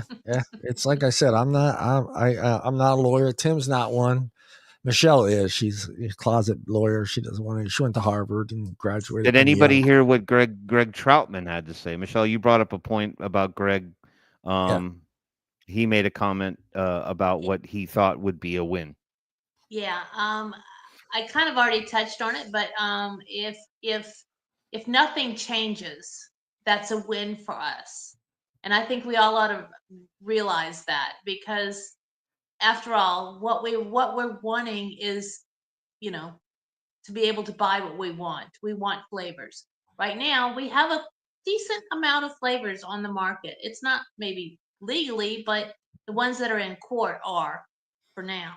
For now, Right. yeah. So as long as they remain, that is a win for us. Right. Yeah.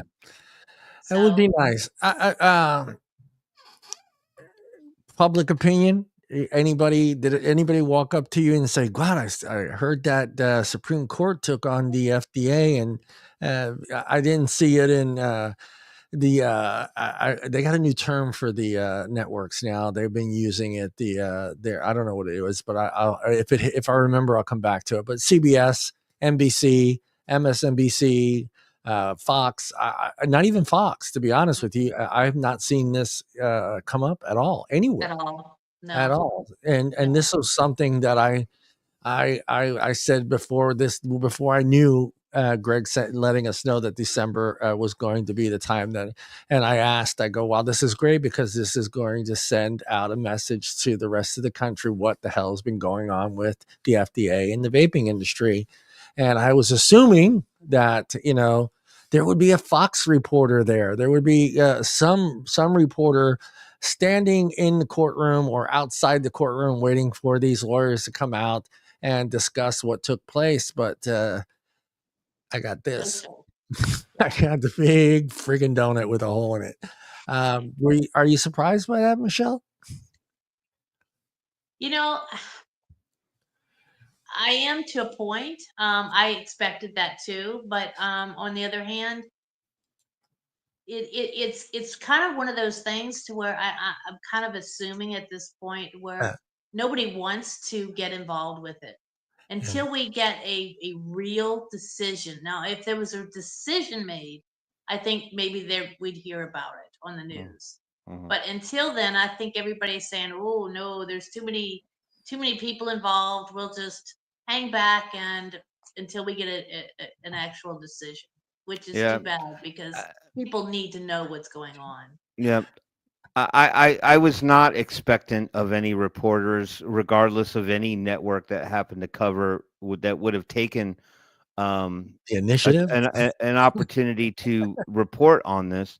The only reason why I say that is I don't think it matters what network you prefer to choose or you like to watch. I don't think any of them were ever on the side of vaping to begin with.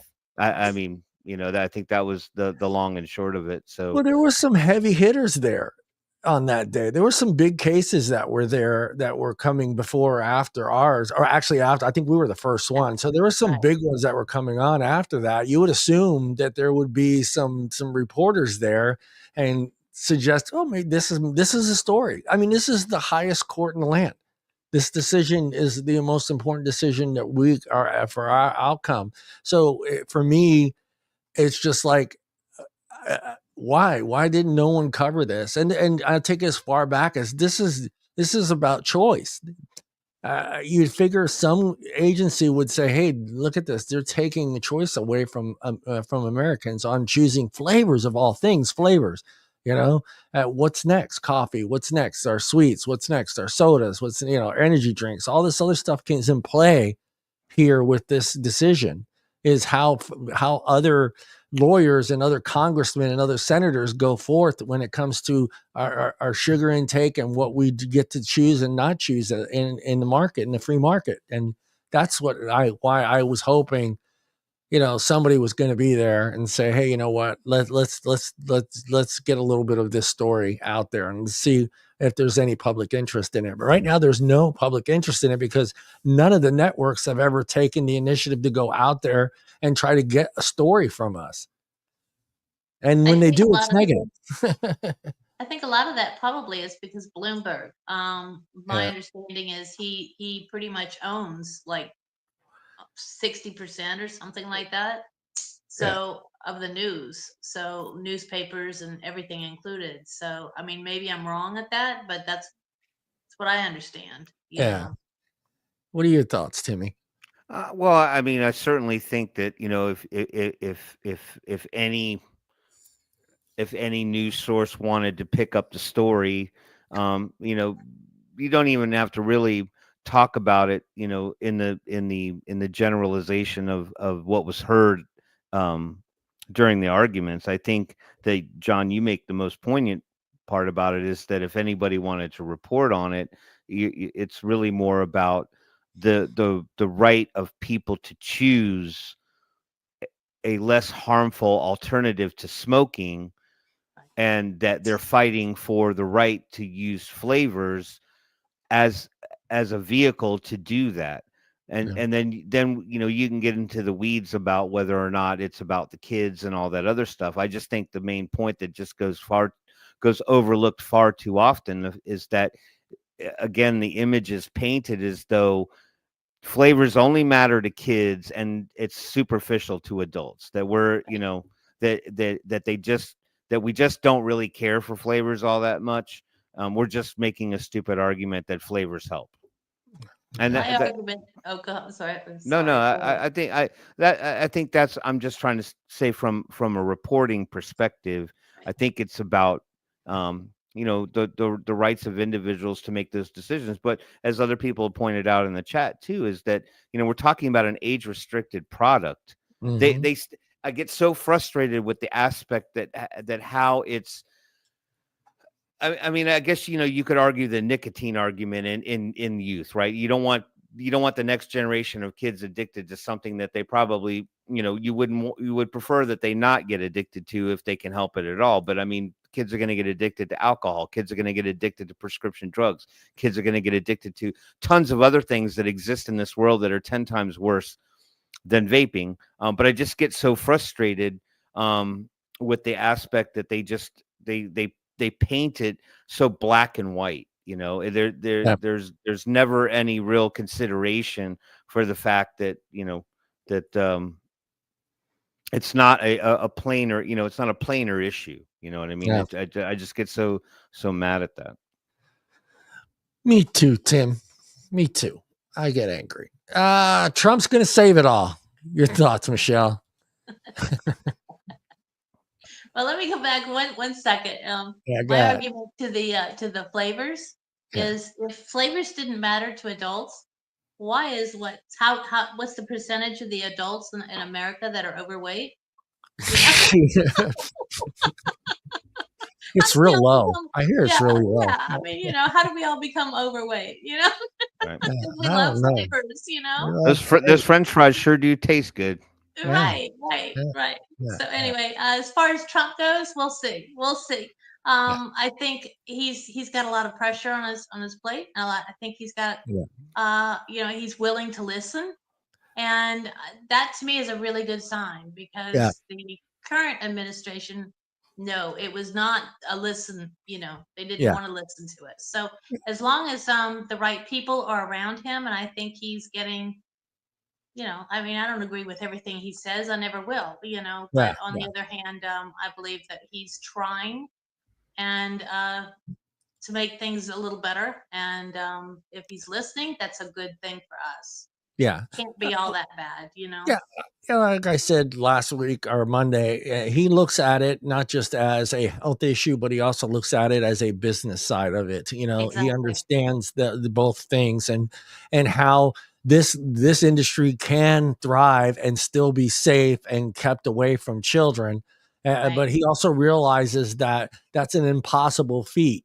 You know, and I think that's the thing that we saw that firsthand when Ali asked King, you know, what would it take for you to back off? And he said zero. Zero's not happening. Zero's never going to happen. If they live in that fantasy world where he actually thinks that there at one point in time there's going to be a zero next to that number as far as youth vaping, he's an idiot, because that's never going to happen. I think Trump understands that it's not technically these businesses that are doing the harm, that it is the black market. It is the social media where these kids are getting all these things. And I think he understands that. And I think he also understands that there needs to be some rules and regulations set forth for this industry that is feasible, that is not so difficult that the mom and pop store can no longer exist and only the big boys can be in the game.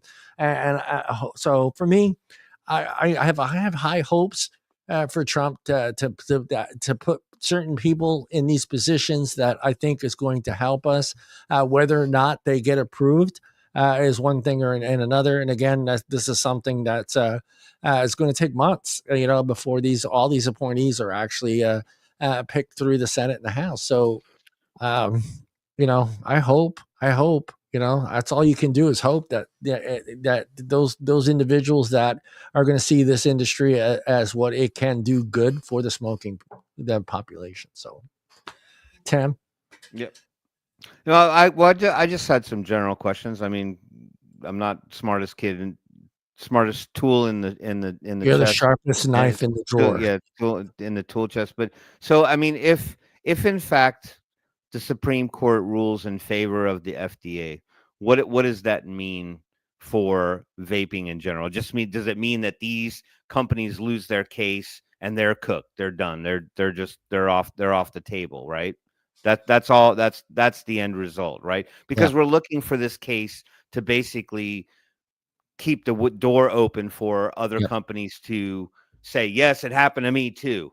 Yeah, they changed the position, right? So there's that. So it doesn't really, in the end, it doesn't really change anything other than these companies can no longer keep their products on the shelf. They're done too. They get their MDO, and then we move on down the road. I go to what Don brought up, and he's hopeful that RFK getting in will benefit us in some way, shape, or form, because he could bring. But I guess I guess my question is that if you know, if Trump is quote unquote to save vaping or something like that, it really has nothing to do with the Supreme Court case. Right. He's got to save it in another way. Yeah. Right. Exactly. But the one thing, go ahead, Michelle. Go ahead. The one thing is, Marty McKay is going to be apparently the new commissioner for FDA, and he's already pretty much said in past interviews anyway, whether it be years ago or whatever, but he was, from what I read about him, he was saying that if vape proves to be scientifically better, then he would go along with it. I mean, you know, not his exact words, but you know, that was the gist of his comments. So if that's the case, I mean, if he's a real scientist or real person who believes in science, I know that him and Robert F. Kay, they get along. They've done work together before, so you know, I mean, I have high hopes for that relationship. You know, me too. I mean, with RFK, my only concerns is he is someone that is not a big fan of additives. So, right. He's made that pretty clear. Now, how he looks at the ingredients that are needed for our product a little differently than food. He's probably not, because we're ingesting it. We're inhaling this product into our bodies. So he's going to look at it as just another chemical that we're bringing into our body that we don't need, supposedly don't need. So that's my only worry with him, is how he looks at and again, keep in mind, he's not a scientist. He didn't go to school to learn how to tell what these chemicals are and do. So his knowledge as far as what these chemicals are and what they do to the body is going to come from scientists. And hopefully he's talking to both sides and listening to both sides and coming to some sort of conclusion that makes both parties happy. And we, for us, it's just like, give us this opportunity to prove to the world that this product is working. We've been in existence since 2012 and 0 deaths. There's no one that has died from vaping. There's no one that has gone to the hospital because of vaping. Well, I should take that e-liquid vaping, right, Tim? I got to say it that way, right? Because it is a verb. So yes, e-liquid vaping. There has been no deaths to e-liquid vaping. And I think that needs to be into account when he's listening to these scientists. And hopefully he just does. My fear is I'm hoping that he just doesn't see the name of the ingredient and then automatically associating that ingredient as something that we don't need and shouldn't need in our bodies. That's my only fear with him, because he is a health nut. He's a freaking health nut like nobody else has been. I mean, hey, how old is he? How old is he? How old is he? I'm not He's sure. old. He's I would say he's like 64, 65, but maybe I I'm wrong. wish to God I looked that damn good with a shirt off at that age. That's all I'm saying. That's all I'm saying, man. Well, being a health nut or not, I think you have to look at the spectrum of what health means, right? I mean, there are going to be purists who go out there and do the things that he does and work out and take all these supplements and do the things to stay healthy and natural for his age, and good on him. No, we're not all built the same, and there are people in this world, who leave my not under our best judgment took up smoking at some point in our life. And then we realized that we wanted to find an off ramp for that, and we found one. And then to substantiate that, I think he has to look at nicotine on its face. I wish just once, I just wish that there would be some people in this legislative environment that would actually take a long, hard look at vaping in general terms, and in that it's not just Juul and 50 and 60 milligram synthetic nicotine. We can have the argument about whether or not 50 and 60 milligram nicotine is really not that bad because we're taking shorter puffs, so we're not putting that much nicotine into our system collectively at one time. I mean, that's all fine and dandy. I agree with all of that too, but I think what I'm saying moreover is that just because of that high number alone, it's perceived as though these things are a massive detriment to the people using them, adults and kids collectively. But no one ever talks about the fact that you have 50 and you have 36 and you have 24 and you've got 12 and you've got 6 and you've got 3 and you've got 0. So the groundwork is laid out to explain that, yes, it is a pathway to cessation, and part of that journey is bringing yourself from where you were and weaning yourself down. Yeah. If everything was about just quitting cold turkey, right? Yeah. If going from cigarettes to no cigarettes was only about cold turkey, then why have NRTs? Yeah. Why have gums? Why have patches? That obviously the people who have a vested stake in helping people to get off of smoking, they say, well, they need a transition.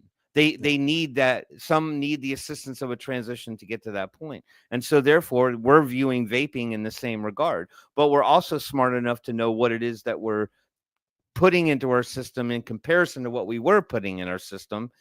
And all the evidence and the studies show that it's vastly less harmful than the thing we were touching before. So I hope he's objective and when he looks at health. Yeah.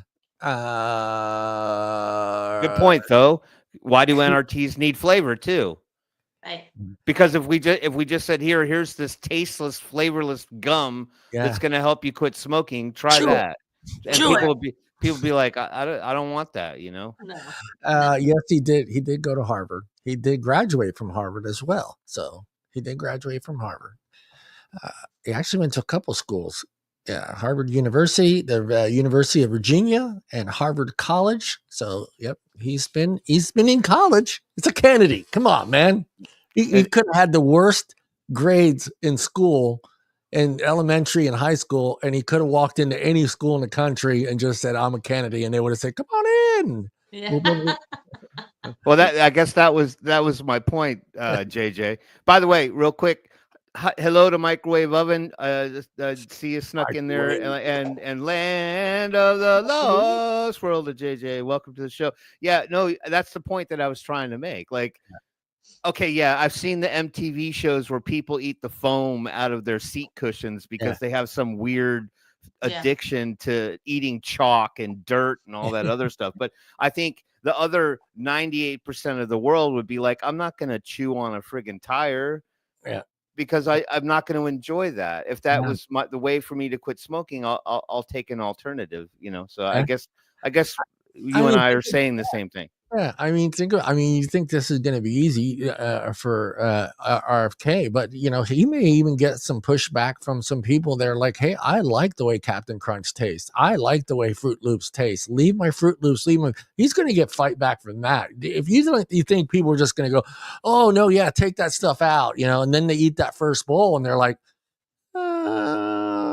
you know, maybe don't taste like my Fruit Loops, and that could happen too as well. I mean, there's a YouTube channel where they have these kids from England where they try our foods here, and they you know, and they get their reaction. And when they introduced to those kids our cereals, they were completely blown away. They pushed away the cereals that they get, the Fruit Loops that they get in the UK. They pushed that aside because the Fruit Loops that they get in the United States tasted way better to them. So, I mean, he's going to have fight back, but hopefully, like I said, hopefully he takes the time.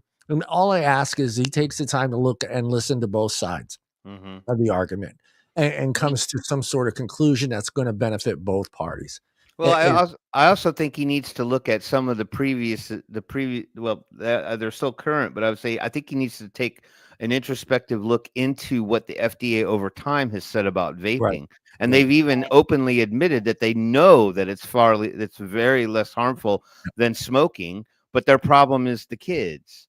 Right. So, you know, so just the other day, Rifleman, I think Tim had one too. Did you have bricks for breakfast? Yes, they're wonderful. Actually, I like the red clay ones better than the 20 seconds in the microwave, right, Tim? 20 seconds in the microwave. Yeah, you heat them. It softens them up just a little bit if you put them in the microwave. You know, it's kind of like that hard. You know, when the bread starts to get kind of stiff and hard on that submarine sandwich that the half you had left over from Applebee's, and you're like, man, I really want another bite of that sandwich. Put the brick in there, and it softens it up just enough. If you put butter on it, it melts. Perfect. Yeah. And also I want to kind of point out something that we talked about before on the show myself, and it's just do not expect anything too quickly, guys. I mean, look at our world that we live in right now and what's going on. We have wars in 4 different countries, and we've got a lot of issues that are on the table for Trump. That first 100 days, Tim, I'll ask Tim first. Tim, do you see vaping anywhere in that first 100 days? Ask the question again. Do you think that vaping is in Trump's agenda for the first 100 days? No. No. Michelle? I wish I could say yes, but I kind of doubt it. I think the first 100 days will be initially spent on executive orders, right. And then I think that he's got some messes to clean up internationally across the world. Yep. So, you know, don't just assume that this is up there high in his agenda of fixing. If it were, and if it does, hey, I'm not gonna bitch. I'm gonna be a thank you, Trump. Yeah, move on. Let's go. But I don't think that our issue takes precedence. I didn't say that right. preference over Israel and the rest of the Russia and everything else that's going on. So don't expect any big changes too fast. Don't expect these appointees of Trump's to get right into these positions. I think there'll be some fight. I still think there's going to be some fight on a couple of the names that he picked. And these are, I'm not even want to get into that because it's not about vaping, but it's about other issues that he's going to have a hard time getting through. And as long as those individuals are still being in the Senate trying to fight for those positions, that's how long it takes that next guy to come in and try to fill a position. So there's going to be some slag, and I really don't think I'll throw a date out. I think maybe a whole year might go by before we see anything. I hate saying that. I think things would have to settle down a little bit. I just feel like there's too many other major issues that need to be addressed first. Yeah. Both nationally and internationally before we can really immigration, fentanyl, drugs, border patrol, all that stuff is just it's important to the rest of the country. Yeah, vaping and saving this industry is very important to us. But so is that what we're relegated to? I mean, is it really what? Well, no, what I'm saying is that what we're relegated to at this point in the game? Is that, really there isn't any particular legislation on the table that's set out to ban vaping, right? I mean, we already know that the states probably have more power in their hands to do what they want to with regard to the vaping industry. And that would probably going to come before any kind of a federal ruling. So the fact that there's no current legislation on the table, I don't think I think it's going to become an 11th hour exercise, right? Something's going to have to crop up and be brought through Congress in order to sort of initiate any motivation for this, just for the states alone to step in and say, yeah, we accept your decision here on vaping and flavors. That's not going to happen. California's going to fight back. Michigan's going to fight back. New York's going to fight back. Some of the other states that I have not mentioned, they're all going to fight back. And these are all liberal states that are already fighting Trump on other issues that already said they're going to fight back. And this is no different. It's a big different than what they're saying they're going to fight back. But this is important to them as well. For California, it's $7 to $9 billion a year. Right. I mean, do you wipe out $7 to $9 billion a year from big tobacco, from their MTA money? So I mean, and who knows what Michigan gets? Who knows what Chicago gets? I mean, we know the numbers, but there's going to be some pushback, and I'm kind of curious to see how he does that.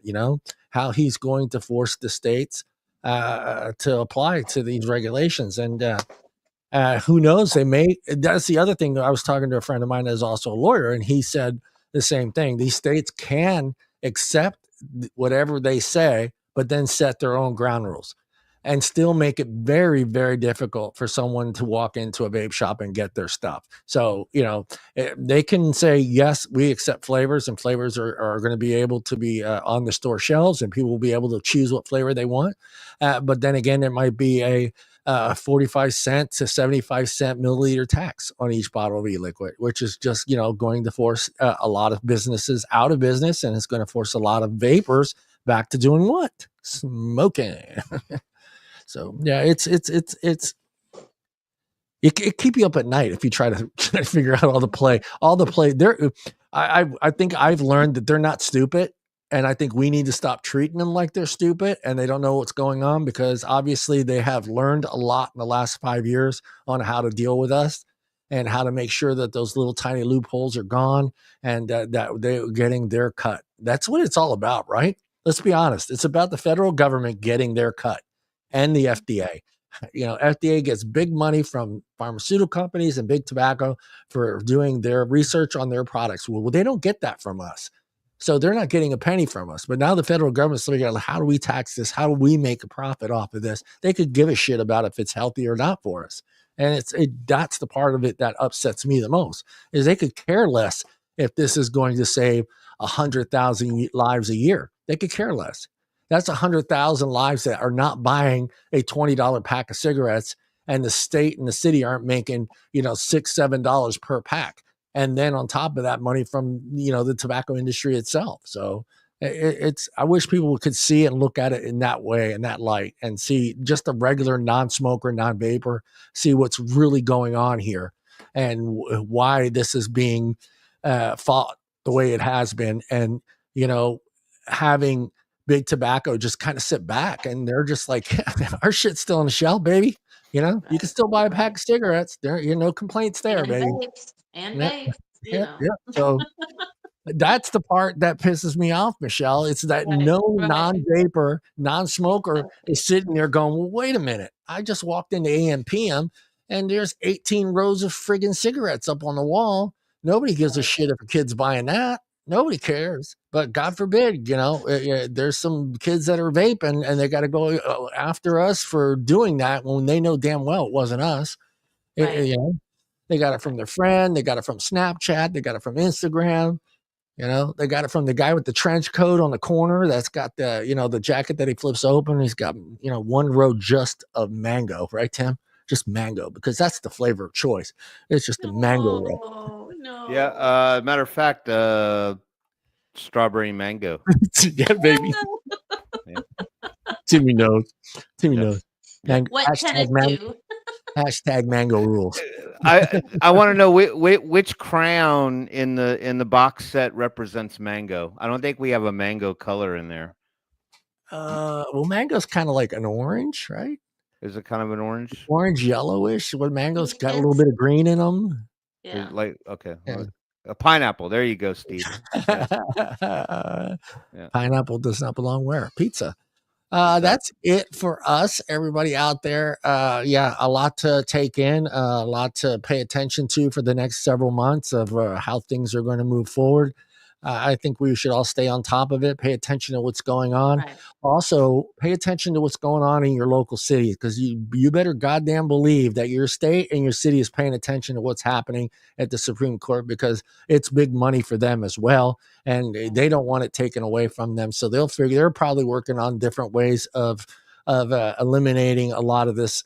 My city here in Modesto is trying to find a way of closing down 11 fucking smoke shops, 11. And the person that is funding the whole program happens to be a developer. So, Modesto property right now is very expensive. So if you can get some of these older businesses out of business in a way, these guys come in, they buy these buildings, they re-renovate them, and then they go from $600 a month rent to the astronomical fucking $2,000-$3,000 a month. So there's a lot of trickery. So pay attention to what's going on in your local and state, not just in the federal side of it, because changes are happening, and I think more so quicker on the city and state side of it than what we're going to see from the federal side. It's going to be a while, guys. Just buckle up. I just want to add to the conversation that I went ahead on a Google search and pulled up crayon colors. Oh, crayon colors. Yeah, I did. I brought up, and fortunately for us mango lovers, hear ye, there's a crayon color called Mango Tango. So we're good. We're covered. We're covered. So all you kids, go get your Mango Tango. Don's talking about buying stuff off of TikTok. Give me 2 more minutes, John. Let's not quit the show. I want to show Don something. Hold on one second. Yeah. Don't eat the Mango Tango crayon. Just keep that in mind. Do not eat the mango crayon. I know we're adults now, and I'm sure a good percentage of those individuals, and not making fun of you guys out there in chat, because we all done it at one point in time in our young days, ate a crayon. I'm sure we all have eaten the crayon at some point in time in our life, but do not eat the Mango Tango. Don't eat the crayon. No, we're not doctors, so we can't help you. All right, so this is for everybody, but this is specifically for Don, because he's like, I didn't know that you could order stuff off of TikTok, and you can. Oh yeah, dude, it's crazy. So at any rate, I like to buy the little gadgety kind of stuff, right? So I saw this. If you see, it's a little flashlight, right? It's got a flashlight on it, right? And what's hard to see here is the back end of it. See that little gray part kind of right over my eye? That's a USB plug-in, right? Yeah. But they give you a little hook, right? And you can hang the flashlight, on your keychain. It's magnetic, okay? Yeah. So to recharge this thing, you just plug it into any USB plug, your computer, the wall, whatever you want. But Don, if you need a flashlight in a pinch, all you got to do is just detach. Don't point it at your lens. If it's a strong light, don't point it at your lens. It's not that strong.